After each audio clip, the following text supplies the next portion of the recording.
friends. Today we'll try to understand a very interesting concept, and that concept is waterlogging and salinity. But to understand this better, you'll have to understand a few other terms, and I'll be explaining those terms to you as we move on. Firstly, let us look at the definition of waterlogging. Waterlogging, in very simple words, can be described as the rise of water table to the surface level. That is, the land becomes full of water or the land gets saturated with water. Now, once the land gets saturated with water, then that water would one day or the other get evaporated because of the action of the sun. But what is left behind is salt. So, that appearance of those salty patches on the surface of the land is then called as salinity. So, the term salinity is derived from the word saline, which is salt, right? Now, let's look at the definition of water table. Because we said that waterlogging is a rise of the water table to the surface level, so we have to understand what water table actually is. So for those of you who are not familiar with the term water table is an underground boundary between the soil surface, which is not saturated with water, and an area where groundwater saturates the spaces between the sediments and cracks in the rocks. To understand this better, see, this is the water table. It is actually a boundary between an area which is not saturated with water and an area which is completely saturated with water.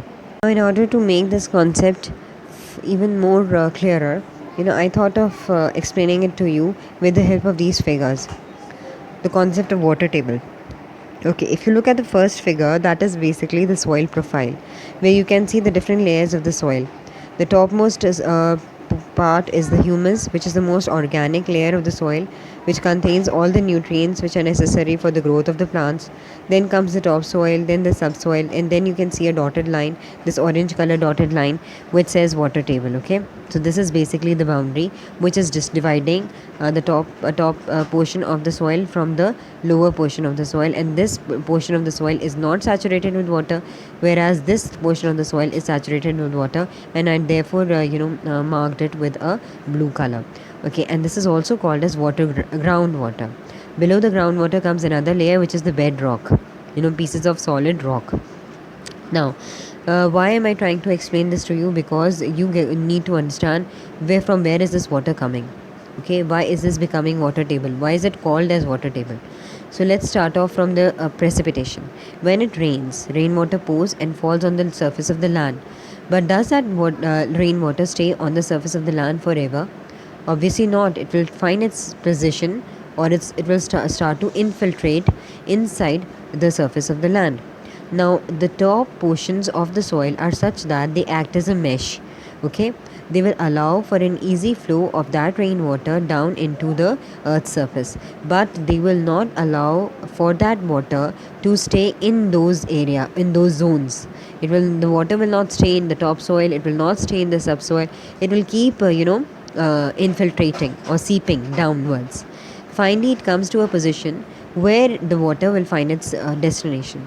Why will it find its destination here? Because this is an area, or this is a zone where there are bigger boulders, or the stones are spaced wide apart, and there is enough place for the water to stay in. So this is a place, or this is a zone where the water will accumulate. And whenever you dig a well, so you have to dig that well till the point where you reach this level, or the level which is called as the groundwater level. Okay, so it is from here that you draw out your water when you are installing a well. And below this, when this water tries to go beyond this level, it cannot, because it comes in contact with an impermeable layer of earth, which is called as the bedrock. Here there are bigger boulders of land, bigger boulders of rock, which are very closely, tightly packed together. They will not allow for the water to penetrate inside them, right? So this layer of the earth is called as water table, which is dividing. It is a dividing line between a part of the land which is not saturated with water and a part of the land which is saturated with water, right? Now, moving on, I drew another figure here to make this concept even more understandable. See, this is the surface. So these rocks are porous. Okay, when I talk about porous rock material, so here will come all those topsoil, subsoil, and the humus layer, which is allowing for the water to penetrate in. but they're not saturated with water. This layer of land is the groundwater layer, which is saturated with water. Then comes the impermeable rock, which cannot be permeated, or the water cannot infiltrate this layer, right? So this is the water table here. Okay. Now, before jumping upon the actual topic of waterlogging, let us look at a few other terms like inundation canals and perennial canals. Now, for this video's sake, I'll be just touching upon them, but I'll be doing a video separately on modern methods of irrigation and conventional methods of irrigation, and there I'll be talking about them in detail. Now, what are inundation canals? Why are we talking about inundation canals before we talk about waterlogging? Because the use of perennial canals has led to waterlogging. Waterlogging is basically a direct consequence of the use of perennial canals. Before perennial canals were used, the land did not face any such problem of waterlogging. So we have to understand what perennial canals are, and we also have to look into what canals were used before the coming of the perennial canals. Inundation canals were used even before partition. Now, what are inundation canals? They are long canals which are taken off from large rivers. Supposing if this is the river, this is the canal. Okay, so this is an inundation canal. Now, they will get water only when the river is full of water or during the time of floods. Okay, so they will not be permanently filled. These canals will not be permanently filled with water. You have to keep that in mind. Coming on to perennial canals. And why did we start to move on to perennial canals? Because with the increasing population, the demand on crop production also increased. Now there was a greater pressure on the land to produce more, and to produce more, what should we supply to the land? A continuous supply of water. And to continuously supply water to the land, instead of depending upon inundation canal, perennial canals were depended upon. Why? Because perennial canals are canals that are not linked directly to the rivers, but they are linked to dams and to barrages which are full of water. So this is the reason that these canals will always be full of water throughout the year. Now, when they were initially designed, they were designed to distribute water at the rate of 1 cubic per 120 hectares of the land. But ideally, they should have been designed in such a way that 1 cubic per 60 hectares of the land or 40 hectares of the land. This would have allowed adequate flushing out of the salts that accumulate in the soil or in the water.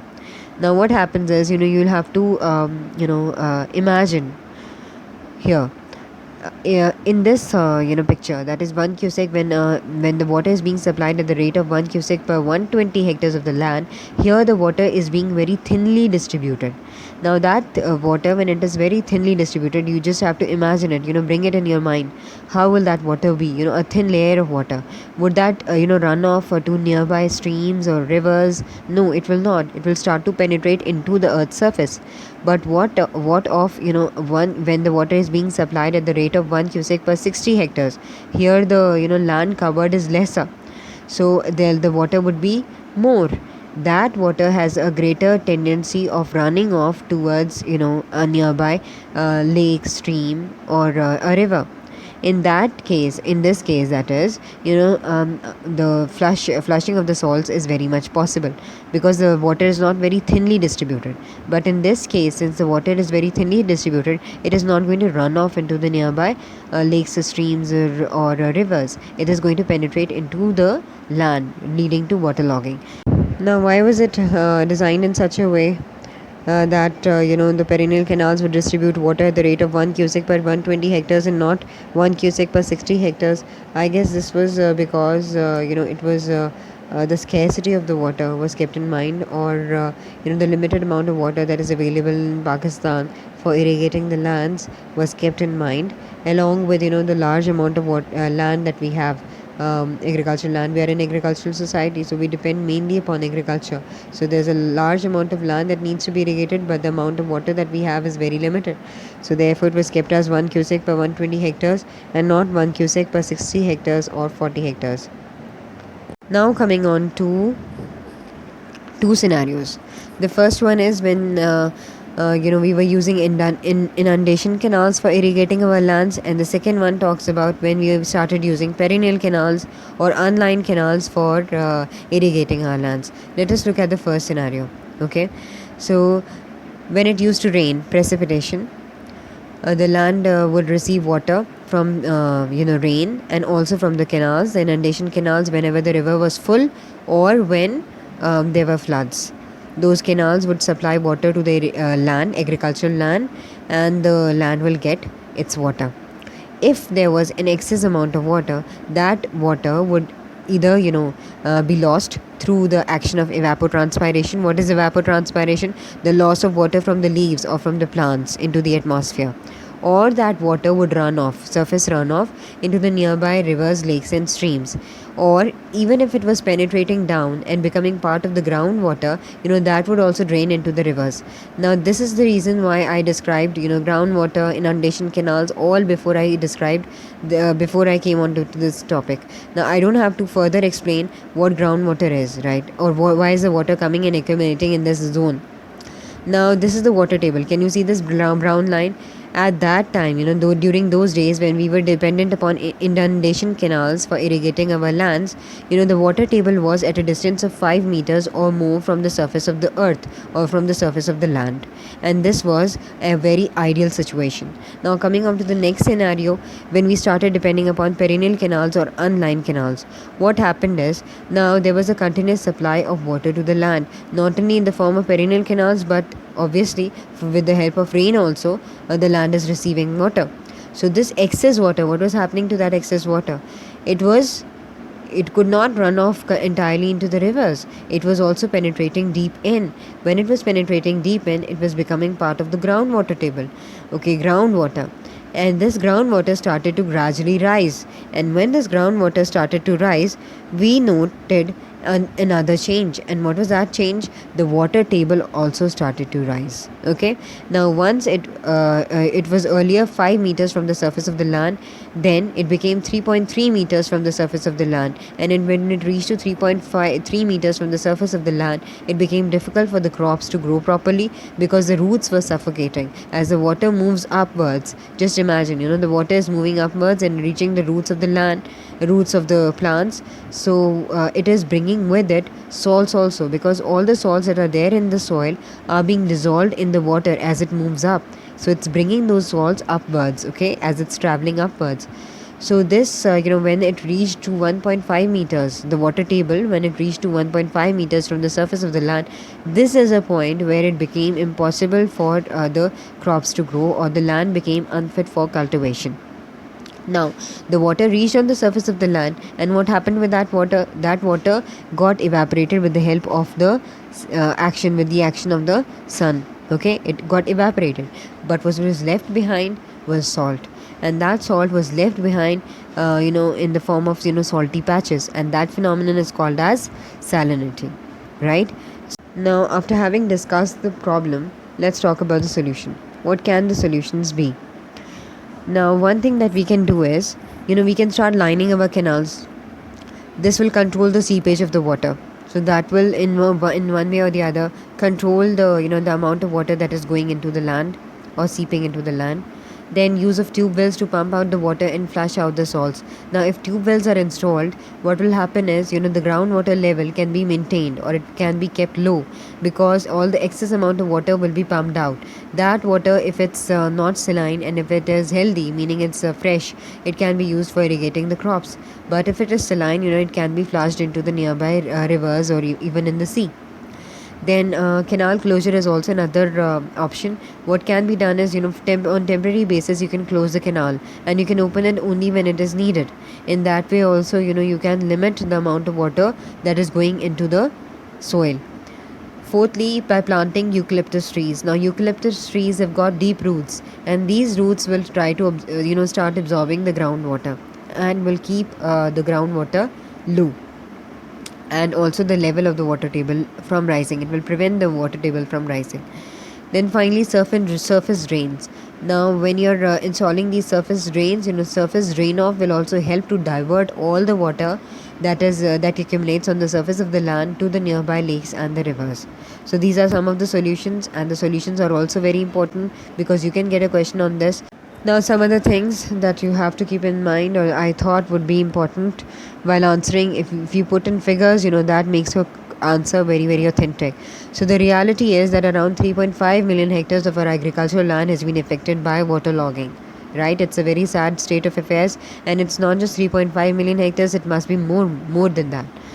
Okay, and a detailed plan was drafted, for controlling waterlogging in the year 1959.